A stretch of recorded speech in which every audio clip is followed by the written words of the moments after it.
Axis mutual fund लेकर के आया है एक नया फंड जिसका नाम है एक्सिस क्वांट फंड। इसका एनएफओ पीरियड 11 जून से 25 जून है और ये एक ओपन इंडेड फंड है। एनएफओ के बाद ये ओपन सब्सक्रिप्शन के लिए खुल जाएगा, तब आप इसमें कभी भी इन्वेस्ट कर सकते हैं।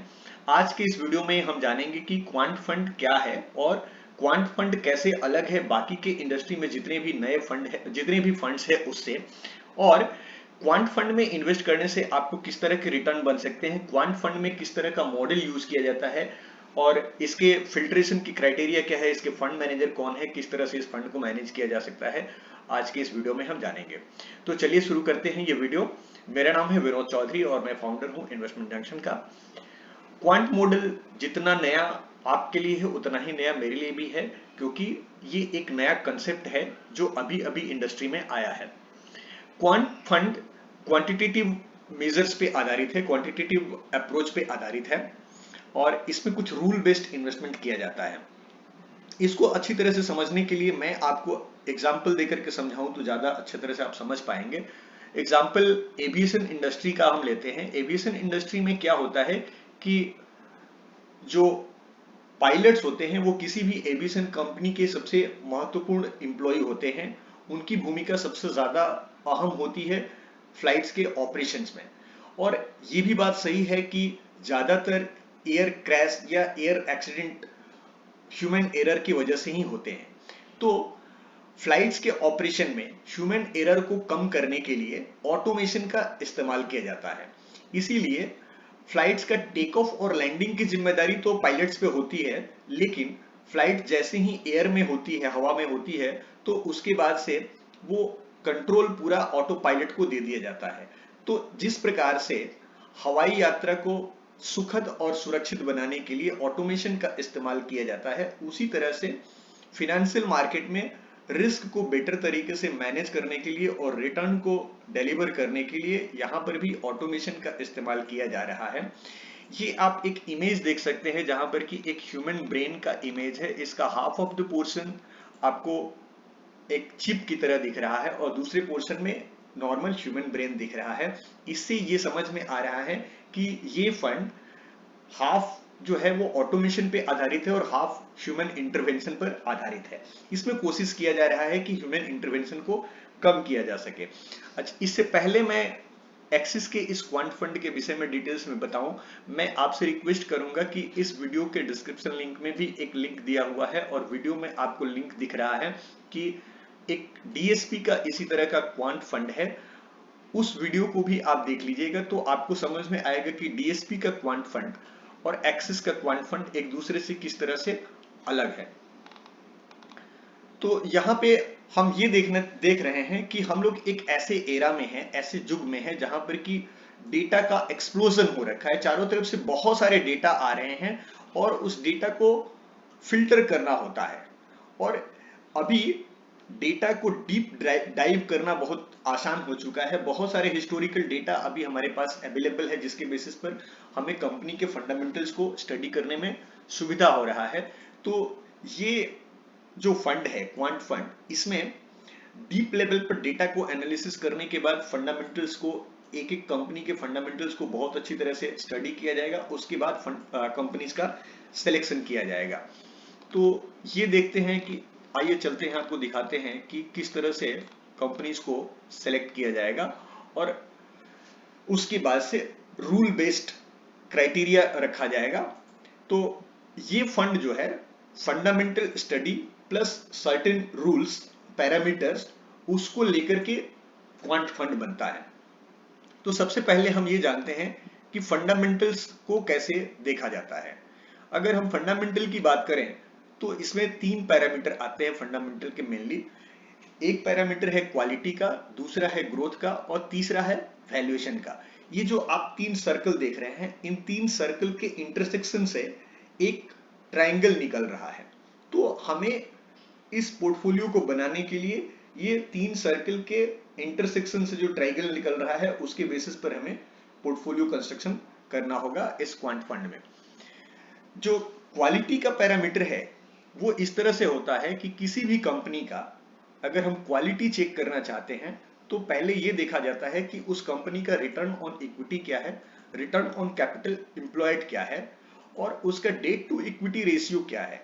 ऐसा तो नहीं है कि कंपनी जितना ओन्ड कैपिटल रखी है उससे कहीं ज्यादा बोरोड कैपिटल रखी है, तो उस सिचुएशन में कंपनी का प्रॉफिट मार्जिन कम हो जाएगा क्योंकि उसका ज्यादातर प्रॉफिट जो है वो लोन सर्विसिंग में ही चला जाएगा। तो लीवरेज्ड कंडीशन में अगर कंपनी नहीं है तो उसे हम समझेंगे कि वो गुड क्वालिटी की कंपनी है। अब सिर्फ गुड क्वालिटी होने से नहीं हो सकता है, उसका ग्रोथ पोटेंशियल भी देखना होता है। और जब बात ग्रोथ पोटेंशियल देखने की बात आती है तो वहां पे हमें यह देखना होता है कि उसका अर्निंग में इंप्रूवमेंट हो रहा है कि नहीं, वो कंपनी क्या ऐसा है कि ईयर ऑन ईयर प्रॉफिट कर रही है या किसी एक साल में प्रॉफिट कर रही है, और उसके प्रॉफिट की मार्जिन क्या है, मतलब उसका जो ग्रॉस सेल्स है और उसका जो एक्सपेंसेस है उसमें कितना का गैप है, और जो एनालिस्ट है उसके ग्रोथ के बारे में क्या फोरकास्टिंग दे रहे हैं, उसमें क्या ग्रोथ का फोरकास्टिंग किया जा सकता है, उसकी बेसिस पर उसकी ग्रोथ का क्वालिटी चेक किया जाएगा। और इसके बाद आता है वैल्यूएशन का बात। क्वालिटी अच्छी है, ग्रोथ अच्छा है, लेकिन वैल्यूएशन क्या सही है इस मार्केट में, क्या उसे खरीदा जा सकता है? उसके लिए जो पैरामीटर्स होते हैं वो होता है प्राइस पर इक्विटी और प्राइस टू बुक वैल्यू।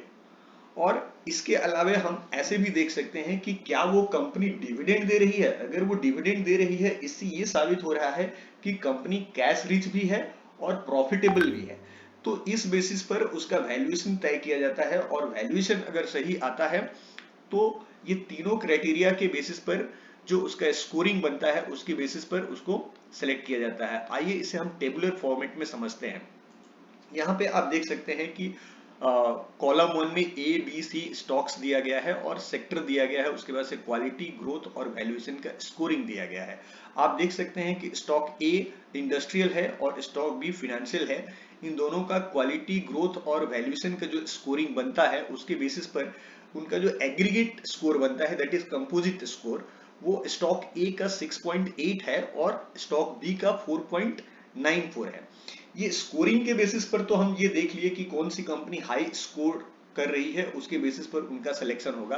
बात सिर्फ इतना ही पर खत्म नहीं होती है, इसके बाद से हम लोग रिस्क पैरामीटर पे इन कंपनीज को टेस्ट करेंगे। रिस्क पैरामीटर पे अगर हम कंपनी को टेस्ट करने जा रहे हैं तो यहाँ पे देखा जाएगा कि स्टॉक लेवल का उसका कंस्ट्रेंट क्या है और स्टॉक लेवल का उस पर रिस्क क्या है, और साथ ही साथ ये देखा जाएगा कि सेक्टर लेवल पे उसका कंस्ट्रेंट क्या है और उसका कंपोजिट रैंकिंग क्या है। अगर कोई एक कंपनी ऐसी है जो कि इलिक्विड टाइप की है तो उसको स्कोरिंग अच्छा होते हुए भी उसको इस पोर्टफोलियो में नहीं शामिल किया जा सकता है। आइए इसको एग्जांपल से समझते हैं कि एक स्टॉक बी है और दूसरा स्टॉक सी है।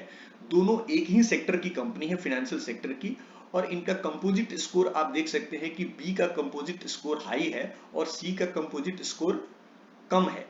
और रिस्क ऑफ पोर्टफोलियो की बात करें तो उसमें स्टॉक बी का रिस्क ज्यादा है और स्टॉक सी का रिस्क कम है, और इस हिसाब से ये जो कंपोजिट स्कोर और रिस्क रेशियो अगर हम कंपेयर करते हैं तो इसमें हम देख रहे हैं कि सी को ज्यादा मार्क्स मिल रहे हैं कंपेयर टू स्टॉक बी। और इसके बेसिस पर हम ये देख रहे हैं कि स्टॉक बी जो है वो लो लिक्विडिटी वाला स्टॉक है, जबकि स्टॉक सी हाई लिक्विडिटी वाला स्टॉक है क्योंकि ये लार्ज कैप है।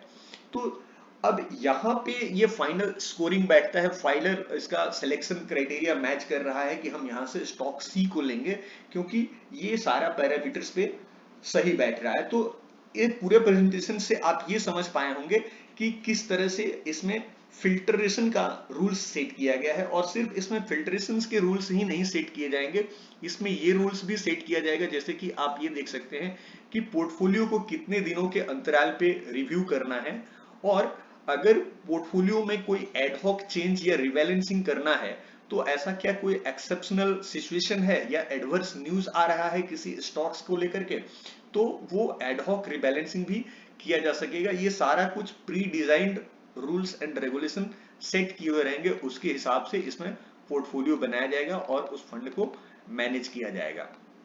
इसको अगर हम फनल में पिक्टोरियल इसको रिप्रेजेंट किया जाए तो ये देख सकते हैं कि सैकड़ों कंपनीज का जो लार्ज स्टॉक एक्सचेंज का यूनिवर्स है उसमें से फिल्टर करके कुछ कंपनीज को निकाला जाएगा। इसमें एलिमिनेशन क्राइटेरिया जैसे कि आप देख सकते हैं, मैंने जैसा बताया कि उनका जो कंपोजिट स्कोर है, उसके बाद से फिर उनका रिस्क पैरामीटर है, उन सारे बेसिस पे उनको एलिमिनेशन करके उसके बाद से फाइनल जो स्टॉक्स है उनको लिया गया। उसके बाद से उनका स्टॉक का स्कोरिंग क्या है, उसके बेसिस पे उनका रैंकिंग क्या आता है, उसके बाद फाइनली वो पोर्टफोलियो के लिए सेलेक्ट होते हैं। अब यहाँ पे ये देखा जा रहा है कि क्या ये जो मॉडल है, जिस हिसाब से इन कंपनीज का सिलेक्शन किया गया और जिस हिसाब से रूल बेस्ड इनका मॉनिटरिंग किया गया, क्या ये मॉडल वाकई में काम करता है?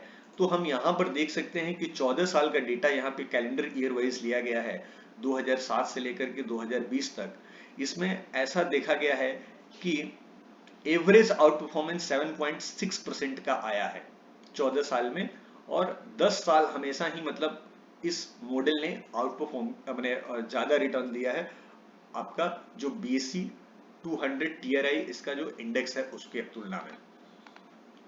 इस मॉडल का अगर 3 साल का रोलिंग एवरेज देखा जाए वहां पे, तो हम आपको year wise calendar year wise returns दिखला रहे थे, यहाँ पे रोलिंग रिटर्न्स का भी बात किया गया। तो 17 साल में ये देखा जा रहा है कि ये बेंचमार्क को 99.2% इंस्टांसेस में आउट परफॉर्म किया है, ठीक है।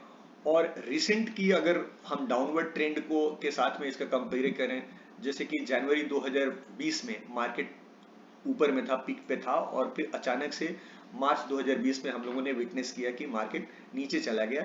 यहाँ पे आप देख सकते हैं कि जब ये बाउंस बैक आया मार्केट में, तो अगर इस मॉडल बेस्ड पोर्टफोलियो में, क्वांट मॉडल पे अगर कोई पोर्टफोलियो होता या इस पोर्टफोलियो को सजाया गया होता, तो जहां पर हमारा नॉर्मल इंडेक्स TRI 200 जो है वो 3 महीना बाद प्रीवियस अपना जो पोजीशन था उसको एक्वायर कर पाया, उसकी अपेक्षा ये मॉडल जो है वो 3 महीना पहले अचीव कर लेता है। तो इससे समझ में आ रहा है कि ये मॉडल वाकई में जो इसका बेंचमार्क इंडेक्स है उससे अच्छा परफॉर्म कर रहा है। यहाँ पे डिविडेंड यील्ड और वेटेड एवरेज के हिसाब से इसको रिप्रेजेंट किया गया है। तो कंक्लूड इस तरह से करते हैं कि एक्सिस का ये क्वांट फंड में हमें क्यों इन्वेस्ट करना चाहिए। ये एक यूनिक प्रोपोजिशन है फंडामेंटली ड्रिवन क्वांटिटेटिव अप्रोच का। जैसा कि आपको बताया गया कि इसमें बहुत सारे डेटा को डीप डाइव करके, हिस्ट्री को डीप डाइव करके और एक क्वांटिटेटिव अप्रोच लिया जाएगा कंपनीज के फंडामेंटल्स को सेलेक्ट करने के लिए। और इसकी वजह से क्या होगा कि अनबायस्ड अप्रोच होगा पोर्टफोलियो मैनेजमेंट के को लेकर के। अनबायस्ड इसलिए होगा क्योंकि जब अगर ह्यूमन इंटरवेंशन जितना कम होगा उतना ही अनबायस्ड डिसीजन लिया जा सकेगा। और ये पोर्टफोलियो बिल्कुल भी डाइवर्सिफाइड होगा, इसमें कोई सेक्टर या फिर कैपिटल बायसनेस नहीं होगा इस पोर्टफोलियो में। और इसका कोशिश ये किया जाएगा कि ये पोर्टफोलियो किसी भी साइकिल में अच्छा परफॉर्म करे, वो बियर साइकिल हो या बुल रन हो, किसी भी मार्केट कंडीशन में ये हमेशा आउट परफॉर्म करे। इस तरह का इसमें अप्रोच रखा जाएगा। इसके साथ ये प्रेजेंटेशन खत्म हो रहा है, और इसमें जो फंड मैनेजर हैं वो दीपक अग्रवाल हैं और हितेश दास हैं। और जैसा कि आप जानते हैं कि इक्विटी फंड है ये, तो इसमें आपका 80 to 100% इक्विटी और इक्विटी रिलेटेड इंस्ट्रूमेंट्स होंगे। इसमें 10% तक रीट या फिर इन्वेस्टमेंट ट्रस्ट में भी इन्वेस्ट किया जा सकेगा। और इसके अलावा मनी मार्केट इंस्ट्रूमेंट्स में 20%, जैसा कि कोई भी फंड में जैसे लिक्विड कुछ रखना पड़ता है तो वो रहेगा। एग्जिट लोड का जहां तक सवाल है, 10% तक का अगर आप रिडेम्पशन करते हैं 1 साल के भीतर वाले इन्वेस्टमेंट में, तो आपको कोई एग्जिट लोड नहीं देना पड़ेगा। और विद इन 1 ईयर अगर आप इसमें से रिडेम्पशन करते हैं तो 1% आपको एग्जिट लोड देना पड़ सकता है। और इसमें मिनिमम इन्वेस्टमेंट 5,000 रुपये का है। उसके बाद से आप 1 रुपये के मल्टीपल में आप कोई भी अमाउंट इसमें इन्वेस्ट कर सकते हैं। यहाँ पे ये डिस्क्लेमर्स दिए गए हैं, और इसके साथ ये प्रेजेंटेशन खत्म होता है। Thanks for watching this video. मेरे इस चैनल को लाइक करना, कमेंट करना और सब्सक्राइब करना मत भूलिएगा। इसी तरह का वीडियो पाने के लिए प्लीज चैनल को सब्सक्राइब कीजिए। Thank you.